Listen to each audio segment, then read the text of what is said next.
gentlemen, we about to put it down for Raw City, the Junction City, and I love this place. Welcome out to the Ogden Wire, and today we are joined by the race director and the assistant race director for an upcoming race happening here at Snowbasin this summer for the first time. It's UTMB Snowbasin, and I'm going to just kind of hand the mic right over to Alex Docta, the race director, to first tell us a bit about what UTMB actually is and what runners can expect in this race. Yeah, we're pretty excited to have this race here. It's been a long time coming. It's been in development since 2023, and UTMB is first and foremost, at its core, what it is. It's an ultra running event, and ultra running by definition is anything over a marathon distance. So we're going to have two distances up at Snowbasin this year, single track trail running style events. We're going to have a 28-kilometer race and a 58-kilometer race, and so roughly 36 miles on the long race, and 16, 17 miles on the shorter race, the 28-kilometer race. But UTMB is a whole series of events, and it all Ultra Trail Mont Blanc, is that right? Yes, okay. Ultra Trail Mont Blanc, and so it all started over in Chamonix, basically off a course that was started back in the early 2000s that circumnavigated Mont Blanc on the Trail du Mont Blanc. It's about 105 miles. It's for the last decade or so, this event, UTMB proper, this big race out of Chamonix, has been dubbed the Super Bowl of ultra running.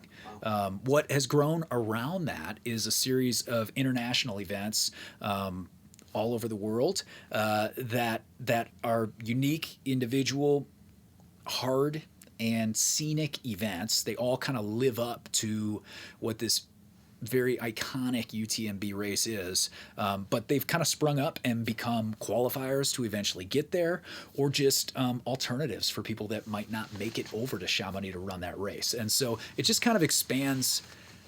As an ultra runner myself, this world is like a super fast growing world that more and more people are interested in being a part of, and just getting out on the trails, seeing maybe the difference between trail and road running, realizing like, man, I love road running, but like this is new and exciting, and I could run into a moose or whatever. Like there's all sorts of energy that is a bit different from like other types of events that you might run.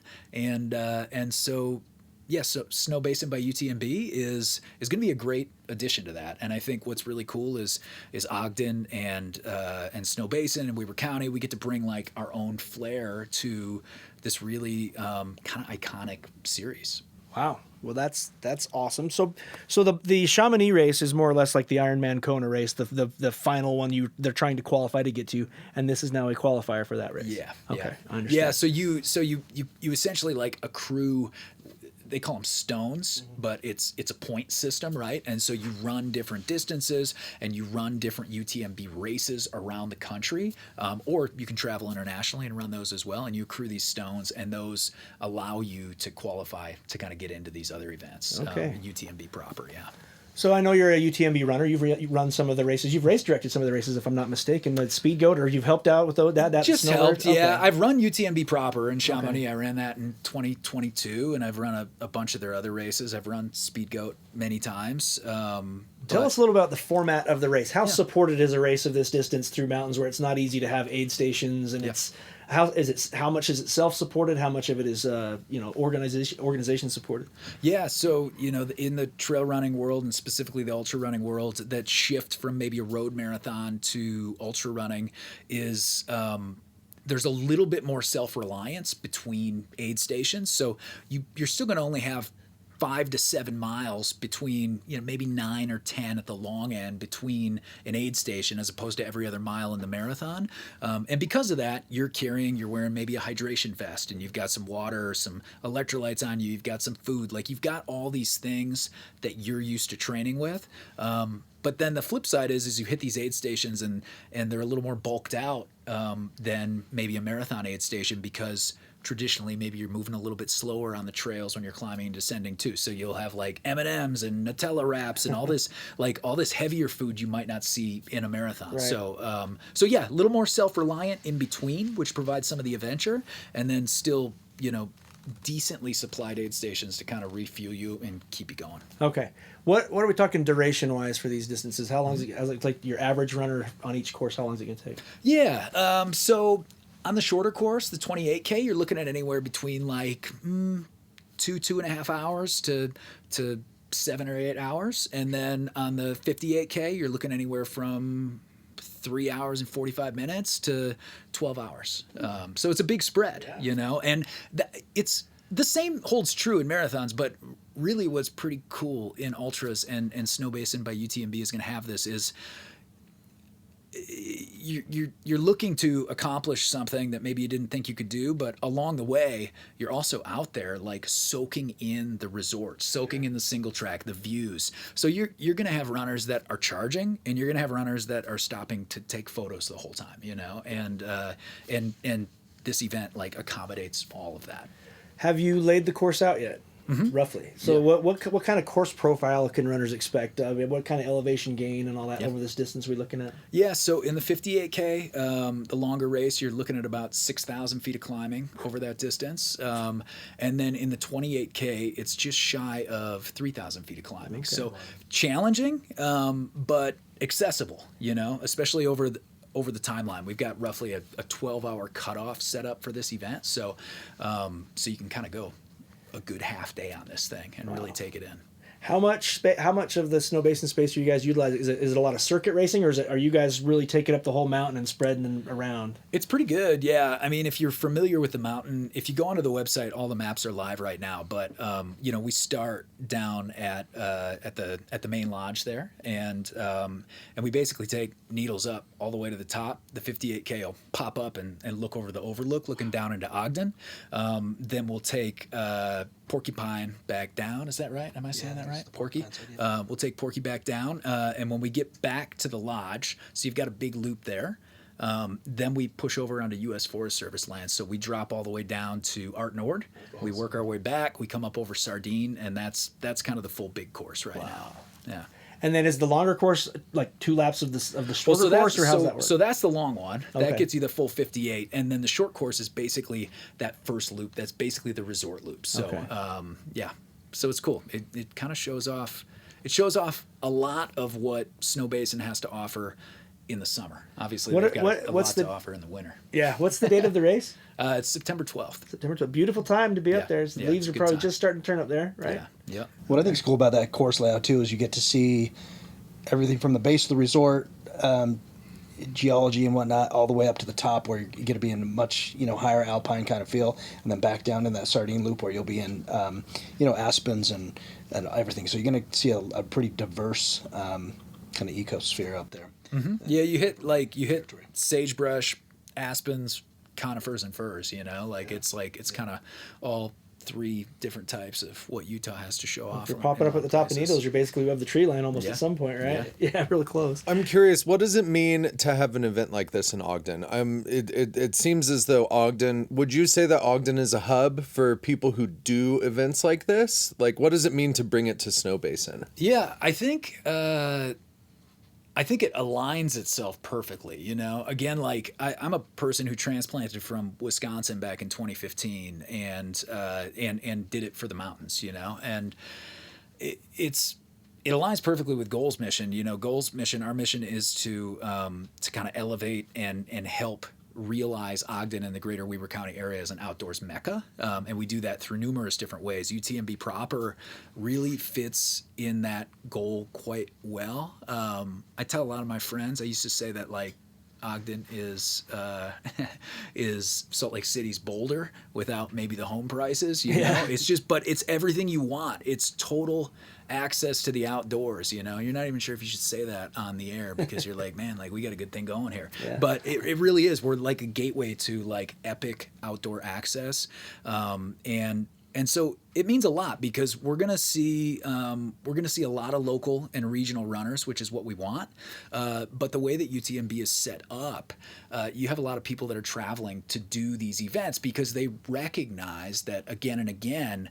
I think UTMB this year has 9 events in North America, but all of them are stellar, unique, and beautiful in their own way, and people know that. So we're going to be able to bring in people from outside of the region and kind of showcase what we are. And that doesn't mean we're going to have everybody move here. It just means like we're gonna show them what Ogden and the surrounding region has to offer, which is a lot in terms of outdoor access.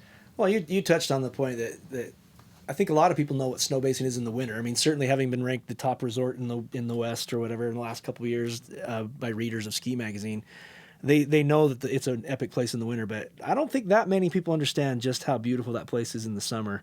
I mean, when you get up in there at the top of JP, you feel like you're in the Swiss Alps, and you can see. I was on that original site visit with UTMB when they came in to scout the location. Troy and I drove them up in the truck and rattled our kidneys loose all the way up on the big boulders, and they were just blown away. I remember how blown away they were by the scenery, and just like, this is going to work just great for UTMB. They knew immediately on first sight. So. If you haven't ever experienced the epic, not just the scenery and the amenities and whatever, but the hospitality of snowbasin, it remains throughout the summer. So it's a great time to get up there. And in the fall is just the time to be there. When the temperatures have dipped a little bit and the leaves are maybe starting to just turn touch. And I think what's really cool about it, even for local runners, is we do have a lot of trail access here on the Wasatch Front as well. And there's probably a lot of us, myself included, that don't spend maybe as much time as we would like to running those trails at Snowbasin throughout the summer and stuff. But what's cool about like handpicking an event and going, I'm going to do that, is it gives you an excuse to get out there and really get to know those trails. You get to know the trails that Snowbasin by UTMB is using, and you get to know the other trails at Snowbasin Resort as well, just by kind of like committing to that event in September and going, oh crap, I got to get out there and like make sure I know what I'm getting into, and that's always the most fun for me as an ultra runner, is like preparing for that event and then kind of getting to intimately know the ins and outs of an area, So we've covered runners pretty well. I know that a lot of times for these big, the only thing close to this I've ever done was the Leadville 100 on mountain bike, which was, and we took a bunch of friends, all of our full families. It was a big, we brought a whole crew with us, obviously, for an event that big. What if people are coming to Ogden from out of the area to race UTMB Snowbasin? What could partners, family members, kids, parents, how can they plug into the race? I assume you'll need volunteers. Goal Foundation will always supply great volunteers for events like this, but how can a visiting runner's entourage plug into this race? Yeah.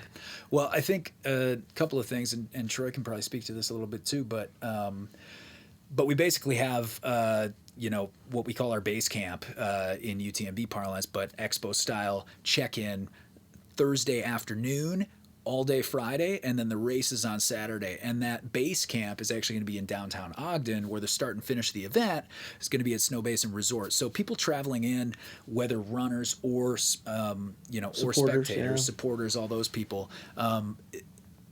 one, they'll get the opportunity, hopefully, stay downtown and check out Ogden City, because it's pretty amazing, 25th Street, all that stuff. And then up at the race site itself, like when the race is going on, there'll be a couple different opportunities of where you can check in to see your runner, including in the morning, gondola access to ride up to the top of Needles there, and then see your runner come through that way as well. Just to see how haggard they are at the top of that climb. Yeah, but also the cool, totally, and the Speed Goat event, which is south of us down in Salt Lake City area, they allow gondola access too, and seeing it from both angles, both as a runner and as a spectator, it's really cool. You get to go and see your runner, but then you're like, well, they're not going to be down the hill for another couple hours. Let me go hike up and take some views in, and so it's a really cool opportunity for everybody, runners, spectators, volunteers, to just spend time on a unique, historic mountain that again is going to be hosting the upcoming Olympics there in 2034 as well. Yep. Right? So be right in the middle of it all. Yeah, in addition, Snowbasin will be having their Oktoberfest going on at the same time. So adjacent to our event will be Snowbasin's going to host their, kind of Utah famous, at least, and Oktoberfest. Snowbasin. Snowbasin, yeah. Snowbasin. So they'll have live music, food available, and all those things. And so, in addition to the race, there's really something to do all day. Those coming from out of town, I just encourage you to grab a hotel downtown right here in Ogden. We've got plenty of lodging options, and you can walk to virtually anything right on 25th Street from most of the hotels. Get great food, great bar scenery, all that stuff. And so, stay an extra day or two and come hang out with us. Absolutely. When's Harvest Moon? A little bit same later. weekend? It's like the weekend after. I think After. it's So stay the whole week and enjoy Harvest Moon? Yeah, come back. Yeah, stay a Fall in week and Ogden. change. No, yeah. When Alex said, when they realize they're not runners not going to be back down at the bottom, and they're up at Needles, and they think, oh, go hike the cirque and look at the wildflowers. I'm thinking, no, there's a bar at Needles. We could get a beer and eat a bratwurst on the patio, and then go. Yeah. So either way, we've got you covered. Well, in Snowbasin, I kind of slipped on that too. Like, that's interesting. And runners, if you're bringing family members to crew, you might want to consider just like taking a little extra with you, because if your family members get caught up down at Snowbasin instead of coming to support you, like, that could happen, because it's a great celebration. Of course, great live music and great beer and food. Yeah, absolutely. What are we missing on UTMB Snowbasin? Anything? I think. How can people sign up? What's the website? Where's all this info that they can look at these course maps and everything? Yeah. So in the search engine of your choice, if you just type in, Snowbasin by UTMB, if you go to utmb.world, it'll list all their events, and Snowbasin is right there as well. So just crank that in there, and you'll find that. Signups are live, and we've got a few hundred runners already going on. We'll have an initial cap of about 1,200 runners this year, and trending to do quite well. But encourage you guys to sign up. And I think circling back to the Goal Foundation helping put this event on and what we do, like, it's our intent to continue to inject that community into this event as well, right? So this is a large event that's going to bring a local and international crowd, but we're still trying to take that care and concern and that local level of detail to this event. And so even if you've run another UTMB race, you're going to find something fun and unique here as well. So. And if you've run another UTMB race, you've never run one put on by the Goal Foundation. The Goal Foundation knows how to put on races like nobody else. I've done a few races in my day, and you guys top all of them. This will be top notch for sure. Yeah. Well, thanks for joining us today, and make sure you do the Google search and find all of the good stuff, and we'll see you at UTMB Snowbasin. I love the drink. Is this my town? I love this place. Can't we get down? I love this place. All day. I love this place. I love this place. I love this place. Is this my town? I love this place. Can we get down? I love this place. All day. I love this place. I